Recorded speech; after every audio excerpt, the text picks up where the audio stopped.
So how are your connections impacting your health? That's what we're going to talk about today. This idea, this concept is something that I've written about in my book, Synergize Your Health, the 6 Elements for Greater Vitality and Joy. One of the chapters is completely dedicated to this idea of connection. And in that, I talk about the 3 subcategories of connection. And that is really what we're going to dive into today. But before we do, I want to share, there's some things that have come to light from things that I've learned that I want to share with you, just to give you some context as to why I'm even talking about this today. A couple weeks ago, I took a workshop by a gentleman named Dr. Todd. He's a psychiatrist, and he was talking about the concept of, many of you maybe have you've probably seen the Bell awareness campaign that goes on around mental health.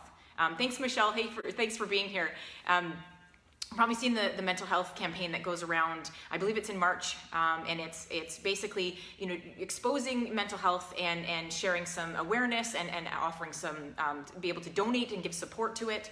And what the concept then that they've talked about is 1 in 5 people struggle with mental health. That's the sort of idea that this campaign has, right?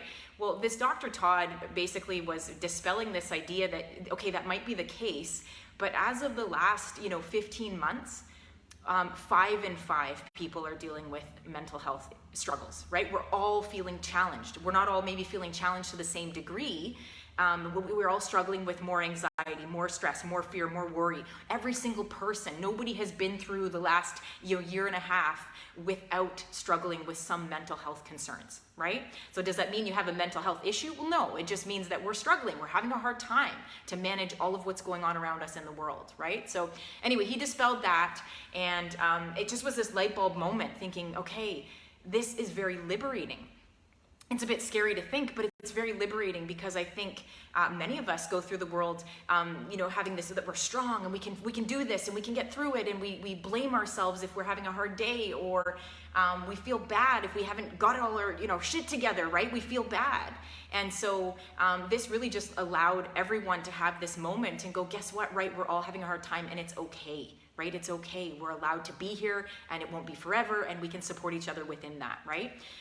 Michelle's just saying, putting it all in perspective, this is a new world. Exactly, right? We're moving forth in this new world, and how do we move forth in a new way and not having these preconceived ideas of things, right? We're all going to be forever changed, so we have to move forward with that, right? So that was one thing that really kind of hit me, and I was like, oh, I got to get in here and talk about connection and help people with my experience, from my experience, right? That's all that I have. I don't know what you're going through, what you're experiencing, but I can give you some ideas from things that I've experienced and give you some perspective, some tools that you can use that'll hopefully be helpful in your life. Okay, so. As I reflect on my personal life right now, and if you're here listening, please jump in the comments and let me know. I've had a few days, not very many, but I've had a few days where I've sat and went, what am I doing all this for? What does this even matter, right? Does it even matter? Does my work matter? I'm getting up every day and I'm, showing up at the gym, or I'm on a client call, or I'm running my group. And reaching out to organizations, trying to support them with their mental health or with their physical health or emotional health through the work I do. And then I sat back and went, does this even matter?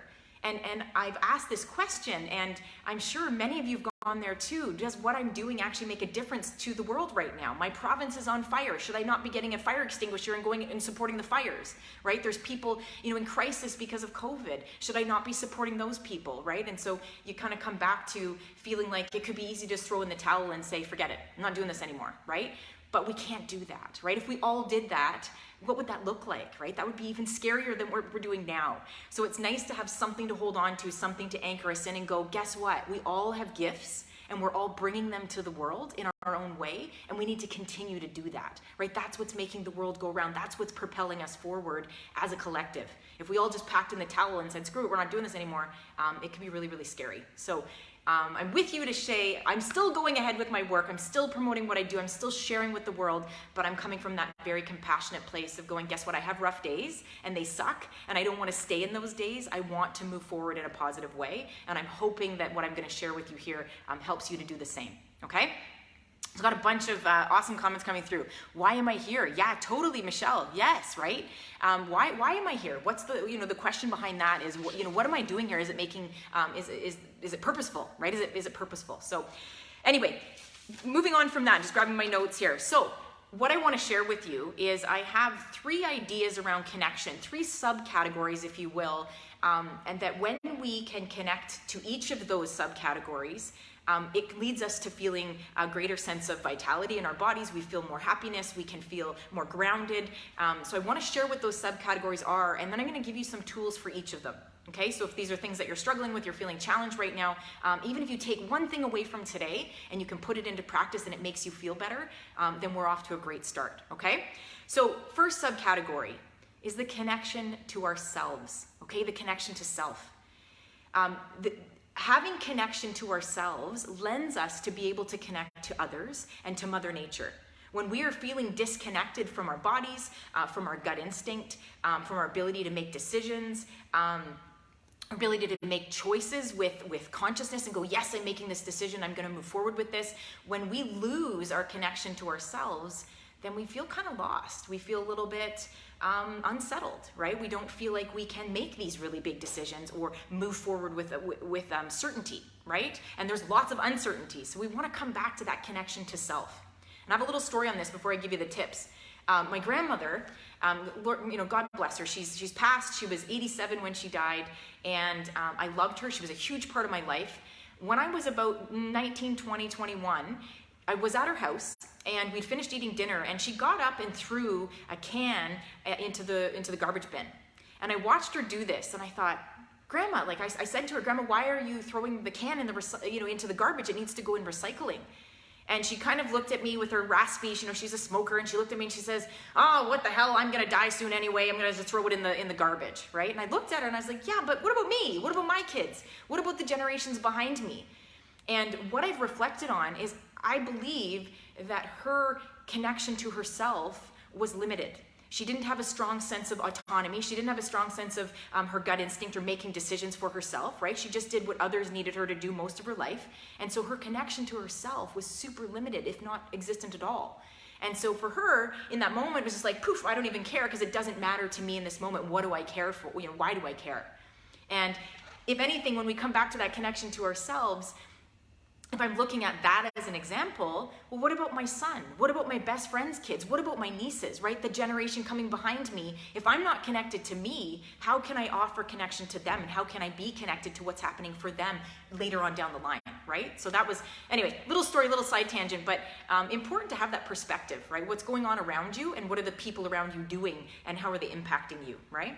So connection to the self. 3 ways we can do this. First thing, you probably already know, you probably could guess if I asked, meditation, right? Meditation. When we sit quietly and allow our minds to slow down, even if it's hard, even if you have a million thoughts going on, and even if you don't feel like it's working, guess what? It's working. And I listened to this great video this morning talking to me about how do we use meditation if we're somebody whose brain is going off in a million different directions. How do we ground in meditation? Because it's not easy, right? It's not an easy thing for most people. One of the things is to listen to something in the room, like the whirring of your air conditioner or a fan, or maybe you've got some kind of low hum on the fridge, but you can hear it. If you can keep focused on something, breathing is another one, obviously the breath work, but some people find that even hard. If we can listen to that and tune in, if we get 15 seconds in a 15-minute meditation of solitude and quiet, it works, right? So it might not be 15 minutes to shut your brain off and you're not able to have a thought. You're gonna have thoughts, but take that 15 minutes and think, if I get 15 to 30 seconds of complete quiet solitude, I have done what I came here to do, right? So meditation is great to reset our bodies, to connect with ourselves, okay? That's the slowing down. The next one, take a moment to notice your feelings around certain situations. We often push ourselves, right? We push ourselves to go from A to B, and if we don't get there on time, we're feeling guilty, or we're feeling rushed, or we're feeling stressed out, we're feeling constricted. Take a moment and go, okay, it's all gonna be okay. Take a moment to notice the feelings you have around things. A lot of times we rush through the day and forget to, our sight, our smell, our sound, our taste, all of the things that are going on around us, we forget those things because we're rushing.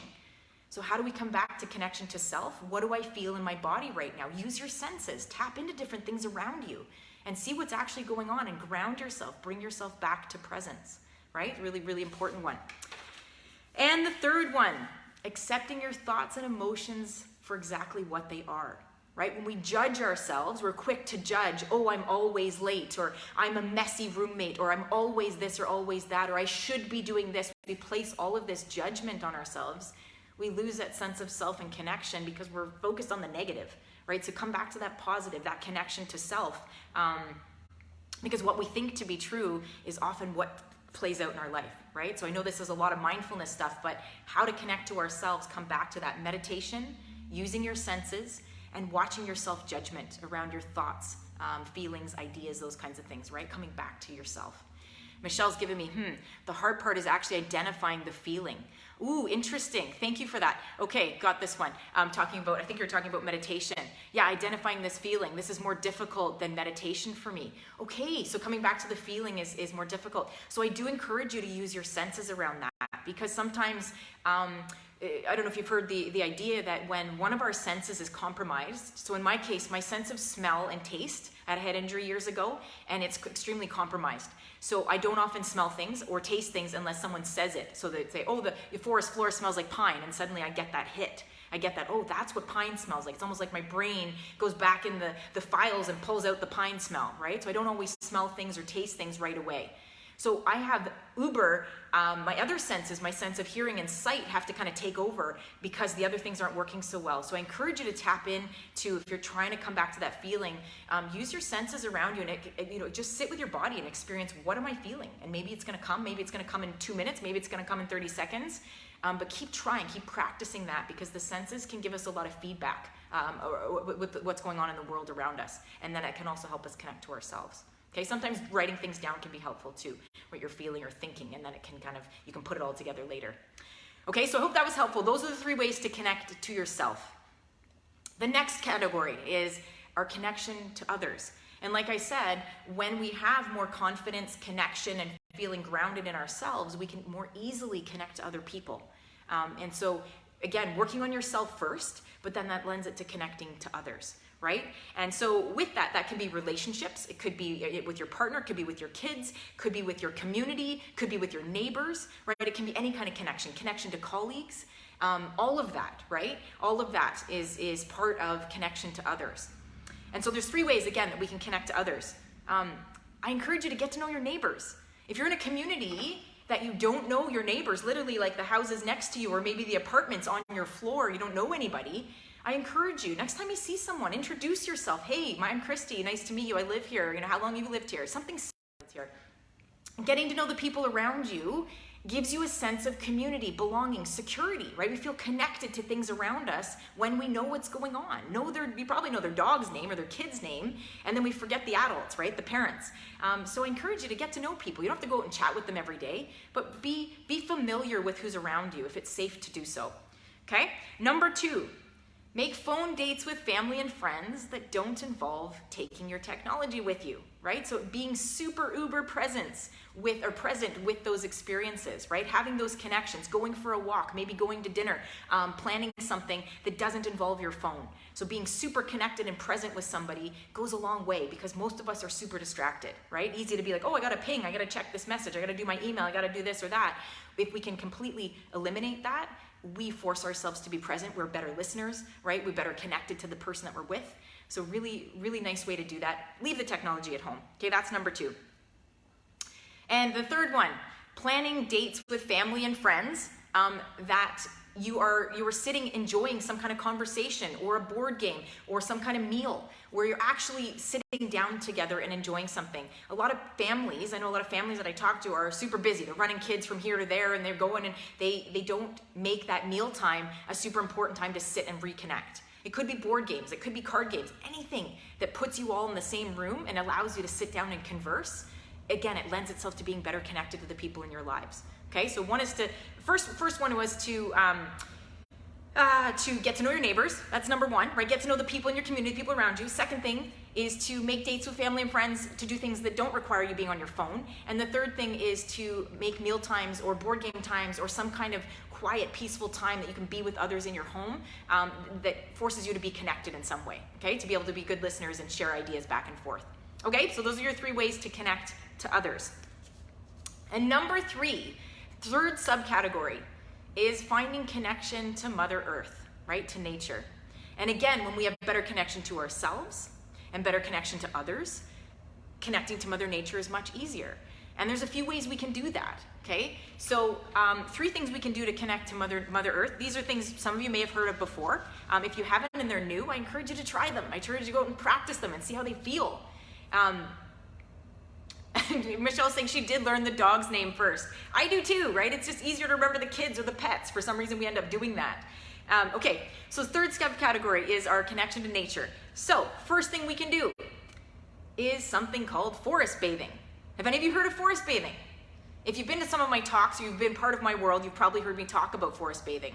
Forest bathing is just that. It's basically walking into a forested area, either on a path or a trail or hiking trail, whatever it is, being among the trees. And when we do that, it reduces our stress. It's like a washing over us of nature being around us, and these trees and the smells and the forest floor, and the experience is actually a bathing for our body. So it reduces our stress. Okay, so forest bathing is a really great way to connect again to the earth, to reduce your stress. When we're in a high vibration and feeling good, then we can connect to ourselves even more, right? So you might do the reverse. Maybe you go in the forest and have that walk, and suddenly you feel more connected to yourself. You're getting those inspirational hits. You're getting those gut instincts. You're getting that happy feeling in your body. So use it in whatever way you need, right? I'm giving you these ideas, but you use it in whatever way works for you. I go play in the garden. Today is the day I prune the rosemary. Awesome. That's my next one. Michelle, you stole it. You stole number 2. How do I connect to the earth more? Have a garden. Start a garden. Be part of a community garden. Go put your hands in the soil of your neighbor's yard if they need help, right? Find ways to connect to the earth that bring us happiness, right? When we grow something and we see the fruit of our labor, our tomatoes grew, or herbs, or I don't know, strawberries in your pots, it makes us feel really good, and it brings us back to that earthly connection again. That makes us feel good in our bodies, right? We want to come back to that. So gardening is number 2. That's a great one. Get your hands dirty, right? Enjoy the garden.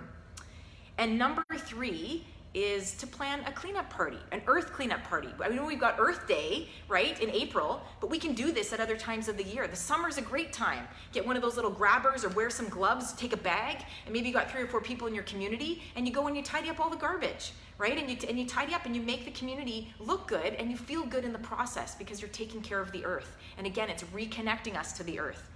My son's part-time job is collecting bottles around our community. That's what he does. And he walks around town, and if we see bottles or cans thrown on the ground, he collects them, and then he takes them over, and that's how he gets his allowance. And he's 7, and he has this part-time job. And I've talked to him about how that makes him feel.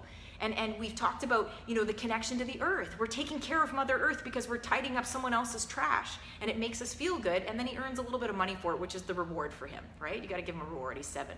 So anyway, I hope this was all super helpful for you. Again, as I started this video off, we all have struggles right now. We all have challenges. We're all having fears and anxieties, and just wanting to pack it in and say, screw it, we're not doing this anymore, or wondering if our work matters, or if there's purpose behind what we're doing. We're all struggling with all of this stuff.